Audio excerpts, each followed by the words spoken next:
OTT platform ও আইপিটিভির বিরুদ্ধে BTRC ব্যবস্থা না নিলে দেশের নিজস্ব স্যাটেলাইট চ্যানেল না চালানোর হুঁশিয়ারি দিয়েছে কেবল অপারেটর অ্যাসোসিয়েশন অব বাংলাদেশ কোয়াব। সোমবার কোয়াবের বার্ষিক সাধারণ সভায় শেষে এক সংবাদ সম্মেলনে কথা বলেন কোয়াবের নেতারা। তারা বলেন, বৈষম্য দূর করার এই সময়ে কেবল অপারেটরদের সঙ্গেই সবচেয়ে বেশি বৈষম্য হচ্ছে। এ ব্যাপারে বিটিআরসির কাছে বেশ কিছু প্রস্তাবনাও দেওয়া হয়েছে। সেই সঙ্গে বিটিআরসি 6 ও 7 ধারা বাতিলের দাবি জানানো হয়। নেতারা জানান, 1 মাসের মধ্যে ওটিটি প্ল্যাটফর্ম আইপিটিভির বিরুদ্ধে ব্যবস্থা ও আইনের সংশ্লিষ্ট ধারা বাতিল করা না হলে কর্মসূচি ঘোষণা করবে কোয়াব।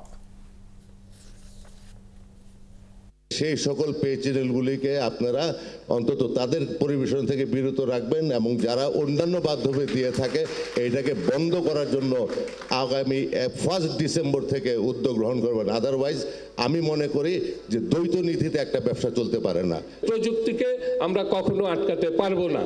এটা আমরা চেষ্টা করেছি ওটিটি প্ল্যাটফর্মে বন্ধ করতে। পাশাপাশি কোনো আইএসপি থেকে কোনো চ্যানেলকে আমরা ইভেন দো বেঙ্গলি চ্যানেল আমরা বন্ধ করতে পারিনি। কেন পারিনি সেটা আমি চালাচ্ছি, নাহলে কসি সাহেব চালাচ্ছে, নাহলে দুলার সাহেব চালাচ্ছে।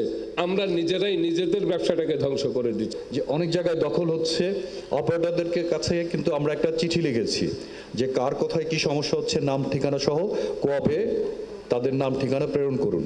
একটা নাম ঠিকানা আজ পর্যন্ত আসেনি, কিন্তু আজকে কিন্তু কয়েকজন আমাদের কিন্তু এখানে বলে গেলেন যে আমার এখানে ব্যবসা চলে গেছে। কারা চলে গেছে তাদের নাম দেন। আমরা সময় দিতে রাজি আছি, কিন্তু আমি মরে গিয়ে তো আর সময় দিতে পারবো না।